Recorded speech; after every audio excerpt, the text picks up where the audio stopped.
검은 우산이 강풍에 흔들리던 날 윤정이는 전 남편 강철수의 영정을 두 손으로 붙잡고 서 있었다. 관뚜껑이 닫히는 소리와 함께 그의 삶도 자신의 청춘도 함께 덮였다고 믿었다. 세월이 흘러 그녀는 박상우와 조용히 재혼했고 누군가의 아내로 다시 살아가는 법을 배웠다. 그 평온을 깨트린 건 낡은 벨소리였다. 요양원입니다. 보호자 맞으시죠? 강철수 씨 관련해서 드릴 말씀이 있습니다. 정희는 핏기가 사라졌다. 그 사람은 죽었어요. 수학이 넘어 목소리는 단호했다. 현재 생존 중이며 기억장애로 장기 요양 중입니다. 장래의 기억, 차가운 손, 눅눅한 향냄새, 검은 상복의 주름. 모든 것이 사실이 아니라면 진실은 어디에 있는가? 정희는 떨리는 손으로 달력을 펼치고 다음날 요양원 주소를 적었다. 밤 상호가 물었다. 무슨 일 있어? 정희는 고개를 저었다. 그의 눈을 마주할 용기가 없었다. 관뚜껑이 다시 열리는 악몽이 뇌리를 때렸다. 새벽녘 그녀는 조용히 일어나 옷을 갈아입었다. 내가 직접 확인한다. 요양원 복도는 소독약 냄새와 낮게 우는 환풍기 소리로 가득했다. 문 앞 이름표에 강철수라는 글자가 반짝였다. 문이 열리고 휠체어에 앉은 남자가 고개를 들었다. 주름 사이로 스며든 눈빛, 낯익은 목선, 오른쪽 귀 밑 작은 흉터. 정희야, 그 한마디에 시간은 무너졌다. 정희는 벽을 짚고 숨을 골랐다. 간호사가 말했다. 환자분은 기억이 부분적으로 돌아오는 중입니다. 보호자 확인이 필요해요. 정희는 싸늘한 장례식장의 공기와 이 방의 미지근한 온기가 뒤섞이는 어지러움을 견뎠다. 죽음과 생존이 서로의 가면을 바꿔 쓴 듯 했다. 철수는 천천히 손을 뻗어 그녀의 손등을 덮었다. 피가 도는 온기가 있다. 정희는 손을 빼지 못했다. 살아있다는 감각이 손끝에서 심장으로 번졌다. 누가 당신을 여기로 보냈죠? 그녀가 묻자 간호사는 시선을 피했다. 입원 대리 서명이 있었습니다. 정희는 고개를 들었다. 누구의 서명? 잠시 망설임 끝에 파일이 넘어갔다. 서명란에는 낯익은 이름이 적혀 있었다. 강민수. 정희의 아들. 가슴이 철렁 주저앉았다. 민수가? 그녀의 말이 공중에서 끊겼다. 철수는 어딘가 멀리 보는 눈으로 말했다. 난 오래 잠들어 있었던 것 같아. 깨어보니 이곳이더군. 정희는 대답 대신 자리에서 일어나 창밖을 바라보았다. 잔설이 남은 정원에서 새 한 마리가 짧게 울었다. 그 울음은 오래전 장례식장의 허공을 가르던 곡조와 닮아 있었다. 돌아오는 길 비가 내렸다. 와이퍼가 유리창을 지울 때마다 과거의 장면이 번졌다 사라졌다. 집문을 열자 상호가 기다리고 서 있었다. 어디 갔다 왔어? 정희는 신발을 벗다 멈춰섰다. 철수를 봤어. 그 말은 낯선 거실에 커다란 균열을 냈다. 상호는 얼어붙은 목소리로 물었다. 장난치는 거 아니야? 정희는 고개를 저으며 소파에 주저앉았다. 손등에 남은 미묘한 온기를 문질렀다. 장난이 아니야. 그는 살아있었어. 그리고 민수 서명이 있었어. 정적이 흘렀다. 벽식의 초침이 무덤의 흙처럼 묵직하게 떨어졌다. 민수에게 확인해보자. 상우가 말했지만 그의 목청에서 미세한 떨림이 새어나왔다. 밤이 깊자 정희는 민수의 방문 앞에 섰다. 노크를 할까 말까 망설이다가 문선의 이마를 기댔다. 혹시 내가 엄마를 지키려고 한 선택이었니? 아니면 누군가의 더러운 의도에 휘말린 건가? 문틈 사이로 희미한 불빛이 새어나오고 안쪽에서 키보드 치는 소리가 낮게 흘렀다. 정희는 문을 열지 않았다. 대신 부엌으로 빈잔을 씻었다. 물살이 유리 표면을 타고 흐르며 얇은 울음을 냈다. 그 울음은 곧 그녀의 목을대로 번졌다. 침실로 돌아온 그녀는 오래된 상자를 꺼냈다. 장례식 영수증, 화장장 접수증, 위로 문자들, 빛바랜 사진. 서류의 흑백 활자들이 갑자기 낯설었다. 동일인 확인 도장은 육중했지만 확신은 어디에도 없었다. 정희는 사진을 하나 뽑아들었다. 관 앞에서 고개를 숙인 자신의 뒷모습. 그때의 그녀는 모든 게 끝났다고 믿고 있었다. 그러나 끝난 줄 알았던 문이 오늘 기어이 다시 열렸다. 그 문턱에 서서 그녀는 느렸다. 공포와 분노와 연민이 한꺼번에 올라왔다. 그리고 아주 천천히 흔들리지만 분명한 결심이 생겼다. 내 눈으로, 내 손으로 내가 묻고 내가 답한다. 정희는 휴대폰을 들어 비상등처럼 깜빡이는 심장박동 앱을 껐다. 심장은 여전히 그 자리에 있었다. 새벽 공기가 창틈으로 들어와 커튼을 흔들었다. 그녀는 눈을 감았다 뜨고 낮게 중얼거렸다. 내일 사실을 데려오자. 그녀는 알았다. 숨길 수 없는 진실이 시작됐음을. 이제 물러설 자리는 없었다. 요양원 상담실은 하얀 벽과 소독약 냄새로 가득했다. 낮은 테이블 위에 진료 기록이 펼쳐져 있었고 굵은 글씨가 정희의 시선을 붙잡았다. 기억 상실, 반복 혼돈, 언어 기능 부분 회복. 정희는 손가락으로 글자를 따라가며 숨을 몰아쉬었다. 간호사가 조심스럽게 물었다. 배우자 되시나요? 정희는 망설이다가 낮게 대답했다. 한때는요. 순간 휠체어에 앉은 철수가 몸을 기울여 그녀를 바라보았다. 정혜 내가 오래 잤나 봐. 쉰 목소리, 그러나 분명 과거의 그였다. 정희는 몸이 굳었다. 장례식장에서 본 싸늘한 얼굴, 덮인 관뚜껑의 소리가 귓가에 되살아났다. 그러나 지금 그녀 앞에 남자는 숨쉬고 있었다. 철수는 눈을 감았다 뜨며 속삭였다. 기억이 끊겨. 차가운 방, 하얀 천 그리고 깨어나니 이곳이었어. 그는 손을 뻗어 정희의 손등을 덮었다. 피가 도는 온기가 있었다. 정희는 손을 빼지 못한 채 울컥했다. 살아있었네. 눈물이 시야를 흐렸다. 그러나 동시에 공포가 밀려왔다. 그렇다면 내가 봤던 장례는 무엇이었나? 정희는 간호사를 향해 목소리를 높였다. 누가 이 사람을 여기로 보냈습니까? 간호사는 시선을 피하며 말했다. 입원 대리 서명이 있었습니다. 정희는 굳은 얼굴로 물었다. 누구의 서명입니까? 잠시 망설이던 간호사가 파일을 넘겼다. 서명란에 적힌 이름 강민수. 정희의 아들. 심장이 무너져 내렸다. 민수가? 어떻게? 목소리가 나오지 않았다. 철수는 아들의 이름을 듣자 눈동자가 흔들렸다. 민수가 나를 여기에 두었단 말인가? 집으로 돌아오는 길 정희는 차 안에서 손을 떨었다. 와이퍼가 비를 훔쳐내도 시야는 흐렸다. 현관을 열자 상호가 기다리고 있었다. 왜 이렇게 늦었어? 정희는 신발을 벗다 멈춰섰다. 철수를 만났어. 상호의 얼굴이 하얗게 질렸다. 그게 무슨 소리야? 이미 죽은 사람을. 정희는 고개를 저었다. 살아있었어. 그리고 민수 서명이 있었어. 방 안 공기가 한순간 얼어붙었다. 상호는 애써 평정을 가장했지만 목소리가 떨렸다. 그럴 리 없어. 민수가 그럴 리가. 그날 밤 정희는 민수의 방문 앞에 섰다. 문틈 사이로 희미한 불빛이 새어나오고 안에서 키보드 치는 소리가 들렸다. 정희는 문을 열지 못한 채 낮게 속삭였다. 내가 아버지를 숨긴 거니? 대답은 돌아오지 않았다. 대신 방문이 굳게 닫히는 소리만이 응답처럼 들렸다. 그녀는 주저앉아 무릎을 감싸쥐었다. 머릿속은 장례식장의 흙냄새와 요양원의 미지근한 공기가 뒤섞여 소용돌이쳤다. 새벽녘 정희는 거실 불을 켜고 앉아 있었다. 상호가 방에서 나와 물을 마시며 물었다. 아직도 믿는 거야?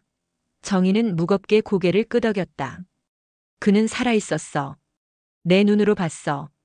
상호는 잔을 내려놓으며 얼굴을 가렸다. 그럼 우리는 뭐가 되는 거지? 넌 이미 내 아내야. 정희는 그를 똑바로 바라보았다. 내가 아내이기 전에 진실을 찾아야 하는 사람이야. 벽식의 초침이 무겁게 떨어졌다. 정희는 두 손을 움켜쥐며 결심했다. 민수에게서 직접 들어야 한다. 그리고 진실을 마주해야 한다. 방 문틈으로 새어나오던 불빛은 꺼져 있었지만 어둠 속에서 그녀의 눈빛은 결코 흔들리지 않았다. 아침 햇살이 유리컵을 통과해 바닥에 네모난 빛을 만들었다. 윤정희는 민수의 방문 앞에서 한참 서성이다 조심스레 문을 열었다. 아들은 침대에 앉아 핸드폰을 만지다 놀란 표정으로 고개를 들었다. 엄마, 왜 그래? 정희는 떨리는 목소리로 물었다. 아버지가 살아있다는 걸 언제 알았니? 민수의 어깨가 움찔 흔들렸다. 그는 이불을 걷어내고 앉았다. 눈 밑에는 밤새 못 잔 그림자가 짙게 드리워져 있었다. 잠시 침묵이 흘렀다. 군대 가기 전쯤이었어. 장례는 엉망이었고 시신 확인도 대충이었어. 정희는 숨을 삼켰다. 그래도 왜 말하지 않았어? 민수는 이를 꽉 물었다. 엄마 아버지는 폭력적이었잖아. 술만 마시면 집안은 지옥이었어. 난 엄마가 다시 무너질까봐 겁났어. 정희의 기억 속에서 깨진 그릇, 새벽의 울음, 흩어진 밥상이 생생히 되살아났다. 그러나 다른 진실이 있었다. 요양원 서류는 체계적이었고 비용은 정기적으로 납부됐다. 누군가 꾸준히 관리한 흔적이었다. 정희는 속으로 중얼거렸다. 민수 혼자 할 수는 없어. 누군가 도와준 거야. 그녀는 전화를 걸어 시누이 강혜숙을 불러냈다. 언니 장례 때 무슨 일 있었어? 혜숙은 짧게 대답했다. 지금 와서 그걸 왜 묻니? 정희는 포기하지 않았다. 시신은 누구였어? 잠시 침묵이 흘렀고 이어 낮게 웃는 소리가 들렸다. 세상엔 모르는 게 나을 때도 있지. 통화가 끊겼다. 정희는 몸서리를 쳤다. 그녀는 차를 몰아 장례식장을 다시 찾았다. 기록 담당자는 난색을 표했다. 오래된 자료라 남아있을지 모르겠네요. 하지만 정희의 집요한 요구에 낡은 파일이 꺼내졌다. 종이에서 곰팡내가 났다. 수기 메모 한 장이 눈에 들어왔다. 동일인 확인 불가, 가족 요청으로 신속 처리. 정희는 의자에 주저앉았다. 그날의 얼룩진 기억 속 빈칸들이 퍼즐처럼 맞춰졌다. 집에 돌아오니 상호가 거실에서 기다리고 있었다. 거기까지 파헤칠 필요가 있어? 그의 목소리는 단단했지만 어딘가에서 흔들리고 있었다. 정희는 고개를 저었다. 필요해. 내 삶을 도둑맞았어. 상호는 순간 눈을 피했다. 정희는 그 작은 흔들림을 놓치지 않았다. 당신도 뭔가를 아는 거야? 밤이 깊어갔다. 민수는 방문을 닫고 누워 있었지만 눈을 감지 못했다. 그의 귓가에 아버지의 목소리가 맴돌았다. 민수야, 넌 왜 나를 묻어버렸니? 땀에 젖은 손이 떨렸다. 문틈으로 흘러나온 빛이 복도에 긴 그림자를 만들었다. 정희는 부엌에서 홀로 앉아 커피를 시켜가며 중얼거렸다. 은폐한 자가 누군지 반드시 밝혀낼 거야. 그 순간 창밖에서 천둥 소리가 울렸다. 어둠 속에서 집안의 모든 비밀이 벽틈 사이로 스며 나오는 듯 했다. 거실 시계가 정오를 알릴 때 윤정이는 아들을 정면으로 마주했다. 민수는 더는 도망치지 못하리라는 듯 한숨을 내쉬었다. 엄마, 내가 했어. 아버지를 요양원에 보낸 사람. 정희의 심장이 덜컥 내려앉았다. 뭐라고 했니? 목소리가 가늘게 갈라졌다. 민수는 떨리는 손으로 컵을 감싸 쥐며 눈을 감았다. 그날 기억하지? 아버지가 술에 취해 난간을 넘어지던 밤. 우린 살았지만 그 후가 지옥이었어. 난 엄마가 다시 무너질까봐 겁났어. 정희의 눈에 옛 장면이 스쳤다. 부서진 접시, 깨진 거울, 울음을 삼키던 어린 민수의 얼굴. 그래서 넌. 민수는 고개를 끄덕였다. 장례 직후 누군가 제안을 했어. 시신을 바꿔치기 하면 모든 게 끝난다고. 나는 엄마를 위해서라고 믿었어. 그의 눈에는 후회의 빛이 번졌다. 난 서명했어. 그 순간 아버지를 지우는 게 엄마를 구하는 길이라 생각했어. 정희는 숨을 몰아쉬었다. 분노와 연민이 번갈아 가슴을 쳤다. 누가 그 제안을 했니? 민수는 잠시 주저하다 대답했다. 고모 혜숙 이모. 정희의 손에서 휴대폰이 미끄러질 뻔했다. 그녀는 급히 집어들었지만 손가락이 떨려 숫자를 누르지 못했다. 민수는 더듬거리며 덧붙였다. 엄마 미안해. 그런데 아버지가 나빴던 건 사실이야. 엄마를 때리고 욕하던 모습, 난 잊지 못해. 정희는 고개를 떨구었다. 사실과 죄는 다른 무게였다. 그러나 진실은 반드시 밝혀져야 했다. 그 순간 초인종이 울렸다. 민수와 정희는 동시에 문을 바라보았다. 문 앞에는 철수가 서 있었다. 휠체어에 앉아 간호사의 부축을 받고 있었다. 그의 얼굴은 창백했지만 눈빛은 또렷했다. 집을 보고 싶어서. 짧은 말이었지만 방 안 공기는 단단히 얼어붙었다. 민수는 한 발 물러섰고 정희는 손잡이를 꽉 쥐었다. 철수의 시선은 벽에 걸린 가족 사진으로 향했다. 사진 속엔 어린 민수와 젊은 정희, 그리고 환하게 웃는 철수가 있었다. 그는 낮게 웃으며 말했다. 이제 우리가 어떻게 살아야 할지 모르겠네. 정희는 대답 대신 눈을 피했다. 가슴 속에서는 죄책감과 분노가 뒤섞여 폭풍처럼 몰아쳤다. 철수는 돌아가기 전 문턱에서 고개를 돌렸다. 내가 사라진 동안 누가 나를 지웠지? 그 질문은 모처럼 벽에 박혔다. 민수는 고개를 숙였다. 정희는 그 뒷모습을 보며 숨이 막혔다. 밤이 되자 민수는 방 안에서 울음을 삼켰다. 정희는 부엌불을 켠 채 가만히 앉아 있었다. 손바닥에 새겨진 떨림이 멈추지 않았다. 내 아들이 나를 위해 죄를 짊어졌구나. 하지만 그 죄는 결국 우리 모두의 상처가 되었어. 그녀는 눈을 감고 중얼거렸다. 숨지 않겠다. 반드시 밝혀내겠다. 창밖에서 바람이 불어 커튼을 흔들었다. 집안의 그림자는 길게 드리워졌다. 윤정이는 장례식장 기록, 요양원 청구서, 통장 이체 내역을 큰 테이블에 펼쳐놓았다. 수십 장의 종이 위에 이어진 숫자와 도장이 지도처럼 그녀를 한 방향으로 끌고 갔다. 종이장 끝에 찍힌 계좌 주인의 이름 강혜숙. 그녀의 시누이였다. 정희는 핸드폰을 들어 혜숙을 불러냈다. 오후 늦게 마주한 카페 구석, 커피 향이 씁쓸하게 코를 찔렀다. 언니가 한 거야? 정희의 목소리는 차갑게 갈라졌다. 혜숙은 미소를 지었다. 가족을 지키려면 때론 더러운 선택이 필요하지. 가족? 내 삶을 빼앗고도 그런 말을 해? 정희의 눈동자가 떨렸다. 혜숙은 어깨를 으쓱했다. 철수는 쓸모가 사라졌어. 하지만 그의 이름은 여전히 값졌지. 장례를 치르면 간단했어. 넌 자유로워지고 우린 재산을 관리할 수 있었고. 정희는 입술을 깨물었다. 민수를 끌어들였잖아. 혜숙은 피식 웃었다. 그 애는 엄마를 사랑해. 그래서 더 쉬웠지. 그 말은 칼끝처럼 정희의 가슴을 찔렀다. 정희는 서류 봉투를 꺼내 테이블에 내려놓았다. 이건 범죄야. 혜숙은 코웃음을 쳤다. 증거라고? 오래된 영수증 몇 장? 그러나 정희의 눈빛은 흔들리지 않았다. 그때 정희의 휴대폰이 울렸다. 화면에는 철수라는 이름이 떴다. 그녀는 잠시 숨을 고르고 통화를 받았다. 정희야, 기억이 조금씩 돌아와. 장례식장 냉장고에서 시신이 바뀌는 걸 봤던 사람이 있어. 짧은 메시지가 이어 도착했다. 목격자 증언 확보. 날짜와 시간 명시. 정희는 손이 떨렸다. 그녀는 휴대폰을 테이블 위에 내려놓으며 말했다. 끝났어, 언니. 더는 숨길 수 없어. 혜숙의 얼굴이 처음으로 창백하게 굳어졌다. 집으로 돌아온 정희는 현관에서 마주 선 상호를 보았다. 그는 날카로운 눈빛으로 물었다. 어디 다녀왔어?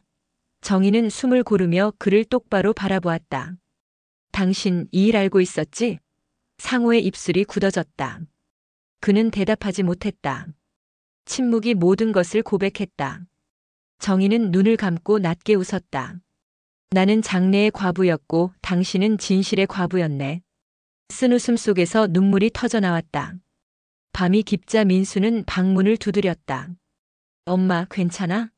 정희는 눈을 닫고 아들을 끌어안았다. 넌 엄마를 지킨다고 했지만 결국 우리 모두가 무너졌구나. 민수의 어깨가 떨렸다. 엄마, 이제 어떻게 해? 정희는 창밖을 바라보았다. 먹구름이 몰려와 창을 가득 메웠다. 이제 끝을 봐야지. 그녀의 목소리는 단단했고 결의가 섞여 있었다. 침묵의 밤, 집안의 모든 그림자가 길게 늘어졌다. 은폐와 조작의 무게가 벽을 짓누르고 있었다. 정희는 스스로에게 다짐했다. 나는 더 이상 속지 않는다. 숨겨진 진실을 드러내리라. 강철수는 요양원 문을 나서며 깊게 숨을 들이켰다. 오랜 세월 갇혀있던 공기와 달리 바깥의 바람은 차갑고 살아있었다. 기억은 덜컥거리며 돌아왔고 빈틈마다 분노가 차올랐다. 그는 자신을 죽은 사람으로 만든 이들을 떠올렸다. 누가 날 지웠지? 그 입술이 굳게 다물렸다. 철수는 먼저 해숙을 찾아갔다. 낡은 주택 앞에서 문을 두드리자 해숙은 놀란 얼굴로 그를 마주했다. 당신이 살아있다니. 철수는 낮게 웃었다. 내 장례를 멋지게 치러줬다지. 누구 아이디어였을까? 해숙은 차갑게 대꾸했다. 당신이 사라진 덕에 모두가 편했어. 철수는 고개를 끄덕였다. 그 모두에 내가 빠져 있었다는 게 문제지. 그의 눈빛은 날카로웠다. 해숙은 피하려 했지만 철수의 그림자가 그녀를 짓눌렀다. 며칠 후 철수는 상호의 회사를 찾았다. 로비에서 마주한 상호는 순간 얼굴이 굳어졌다. 철수는 여유로운 미소를 지으며 말했다. 아내 앞에서 연기하느라 고생했어. 얼마나 편했을까? 죽은 남편 대신 너라는 새 남편으로. 상호의 손끝이 떨렸다. 난 아무것도 몰라. 그러나 그의 눈동자는 흔들리고 있었다. 철수는 미소를 거두며 낮게 속삭였다. 모르면 죄가 줄어들지 않아. 침묵이야말로 더 큰 죄야. 그는 조작의 증거들을 꺼냈다. 장례식장의 허술한 기록, 해숙의 계좌로 흘러간 돈, 입원 서류의 위조 흔적. 정의는 이미 다 알아. 이제 내 차례야. 상호는 입술을 깨물며 시선을 돌렸다. 밤 정의는 부엌에서 철수와 마주 앉았다. 등잔불 같은 전등 아래 철수의 얼굴은 어둡고 강렬했다.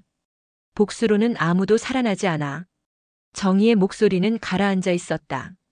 철수는 창밖을 잠시 바라보다 고개를 끄덕였다. 맞아. 하지만 진실은 살아야지. 난 잃은 시간만큼 갚아내야 해. 정의는 두 손을 모아 쥐며 속삭였다. 제발 아이만은 다치게 하지 마. 철수의 눈빛이 흔들렸지만 곧 결의로 굳어졌다. 문틈에서 민수가 그 장면을 보고 있었다. 그는 아버지의 분노와 어머니의 절망 사이에서 몸을 떨었다. 내가 시작한 거야. 내가 끝내야 해. 민수는 방문을 닫고 가슴을 움켜쥐었다. 심장이 빠르게 뛰었다. 다음 날 아침 그는 어머니 앞에 섰다. 엄마, 내가 말할게. 내가 다 고백할게. 정의는 그의 손을 붙잡았다. 민수야, 이건 우리 모두의 죄야. 내가 혼자 짊어질 수 없어. 그러나 민수는 고개를 저었다. 아버지와 고모 그리고 상호 아저씨까지 내가 다 밝혀야 해. 창밖에 비가 그쳤다. 하지만 공기에는 번개 냄새가 가득했다. 그 냄새는 다가올 폭풍을 예고하는 듯 했다. 정의는 창밖을 바라보며 중얼거렸다. 이제 진실은 피할 수 없어. 가족 모두가 모인 거실은 긴장으로 가득했다. 테이블 위에는 서류, 녹취 파일, 그리고 오래된 사진들이 뒤섞여 있었다.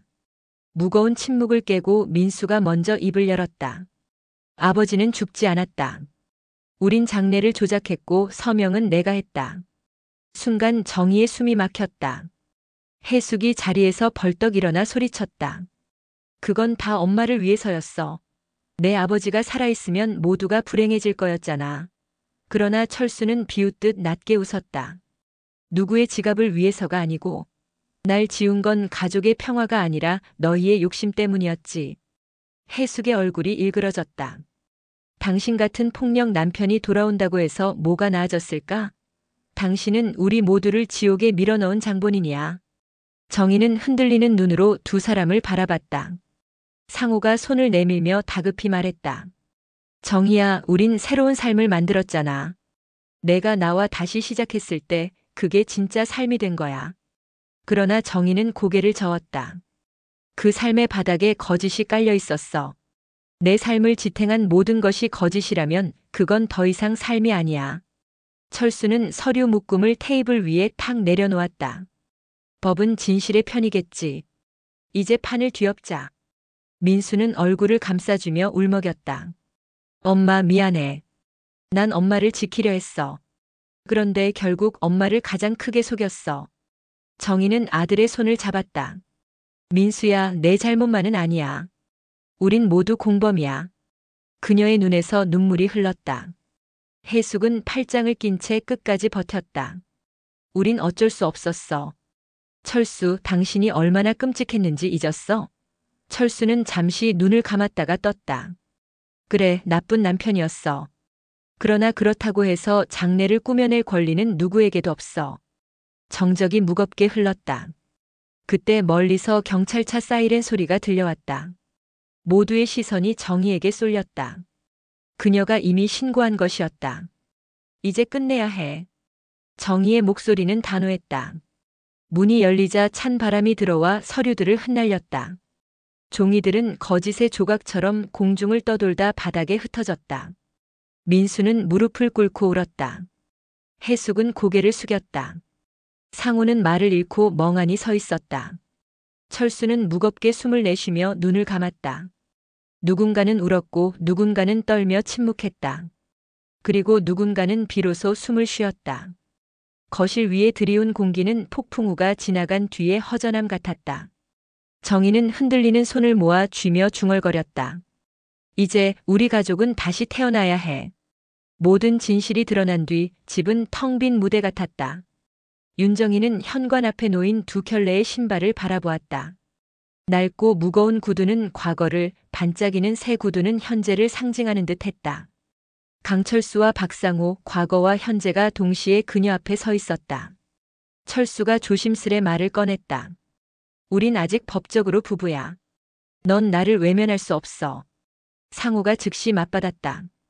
법보다 중요한 건 지금이야. 정희는 내 아내야. 우린 함께 살아왔잖아. 정희는 두 사람을 번갈아 보며 떨리는 목소리로 말했다. 나는 누구의 아내로 살기 전에 나로 살아야 해. 철수의 눈빛이 흔들렸다. 넌 나를 버린 게 아니야. 넌 속았던 거야. 그는 손을 뻗었지만 정희는 물러섰다. 상우는 두 손으로 그녀의 어깨를 붙잡았다. 다시 시작하자. 우린 아직 회복할 수 있어. 그러나 정희는 어깨를 뿌리쳤다. 거짓 위에 세운 삶은 회복이 아니라 또 다른 속임수일 뿐이야. 그녀는 작은 캐리어를 꺼내 옷 몇 벌과 빛바랜 사진 한 장 그리고 장례와 요양원의 서류 묶음을 넣었다. 현관 앞에서 두 남자가 동시에 외쳤다. 가지마. 정희는 눈물을 머금은 채 미소를 지었다. 나는 떠나는 게 아니라 돌아가는 거야. 내 삶으로. 계단을 내려가며 그녀는 핸드폰 전원을 껐다. 세상과의 연결을 잠시 끊자 가슴이 가벼워졌다. 바깥 공기는 맑았고 바람은 살결을 스쳤다. 뒤돌아보지 않았다. 은폐와 조작의 그림자를 뚫고 걸어 나오는 발걸음이 처음으로 자기 것 같았다. 집 안에서는 여전히 철수와 상우가 서로를 노려보고 있었다. 한쪽은 되찾으려 하고 한쪽은 붙잡으려 했다. 그러나 정희는 더 이상 그 싸움의 중심에 있지 않았다. 그녀는 스스로를 찾아 나섰다. 멀리서 아이들 웃음소리가 들려왔다. 정희는 그 소리에 잠시 발걸음을 멈추고 눈을 감았다. 삶은 여전히 흐르고 있었고 그녀는 그 흐름 속으로 천천히 걸어 들어갔다. 하늘은 맑게 열려 있었고 구름은 흘러가며 새로운 이야기를 예고하는 듯 했다. 정희는 속삭였다. 나는 살았다. 이제야 진짜로. 그녀의 뒷모습은 작지만 단단했다. 두 남자의 그림자는 집 안에 갇혀 있었지만 정희의 그림자는 햇빛 속에서 길게 뻗어나갔다. 과거와 현재, 거짓과 진실은 뒤로 남았다. 앞으로는 그녀 자신만의 길이 기다리고 있었다.